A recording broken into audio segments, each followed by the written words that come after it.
ભાઈ early morning જ્યારે ઓફિસે આવી એટલે એમની અમારી ટેવ છે કે અમે છાપા ચેક કરતા હોઈએ, પણ પહેલું ટાઇટલ વાંચ્યું મેં તો આજનું ટાઇટલ છે રામ મંદિરમાં 3 કરોડ દાનની ચોરીની કબૂલાત. સત્તાવાર ધર્મેશભાઈ પણ છે.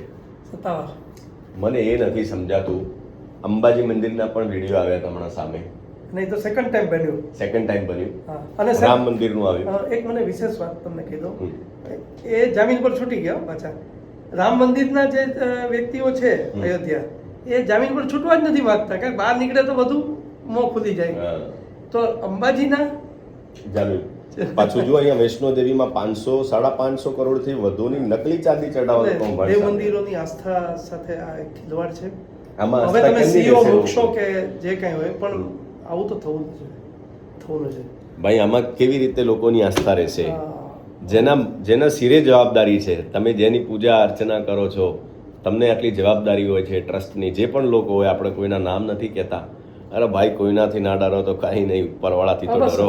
તમે જેના ચરણોમાં છો એનાથી તો ડરો.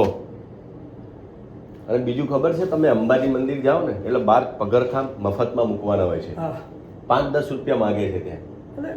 એટલે તમે વિચાર કરો, નો ડાઉટ 5-10 રૂપિયા કોઈ રાજી થઈને આપે એમાં ખોટું પણ નથી, પણ દરેક વ્યક્તિ 5-10 અને લાખોની સંખ્યામાં અંબાજી મંદિરમાં કેટલા દર્શનાર્થીઓ આવે છે.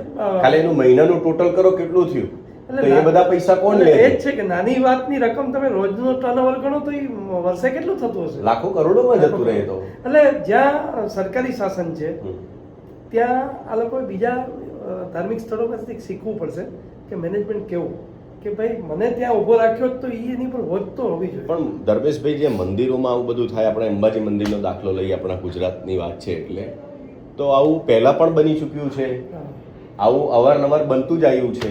પણ એનો મતલબ એવો નથી કે કોઈક તો છે કે જેની છત્રછાયા હેઠળ આવું થઈ રહ્યું છે. એટલે હું એ જ કહું કે કેડર આવે ને 1, 2, 3, પણ 1 ને કદાચ ખબર નહીં હોય તો 2 એની હવે મિલી ભગત કોઈ દિવસ થતું નથી. એક બાર આંખ મીચામણા, કા લેટ ગો, કા પોતાનો માણસ, 3 વસ્તુ મને દેખાઈ ગઈ છે.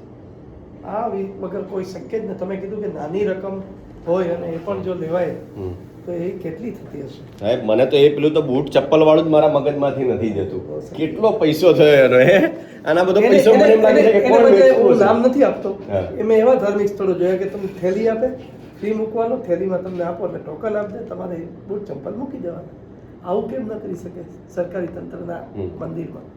બહુચરાજી હોય કે અંબાજી, એમને પણ પૈસા ઉપર બોર્ડ મારેલું છે કે ભાઈ આ સેવા મફતમાં છે, તો તમે પૈસા માંગો જ છો શું કામ? એ જ વાત છે, વસ્તુ આ છે. કારણ કે શ્રદ્ધાળુઓને તો શું છે કે બહારથી આવતા હોય, ના પણ ખબર હોય, એમની પણ બેદરકારી કહેવાય. તમે શું કામ આપો છો? ભાઈ તમારા માટે મફતમાં સેવા છે, તો તમારે આપવા છે તો ક્યાંક દાન કરી દો, કોઈ ભૂખ્યાને જમાડી દો.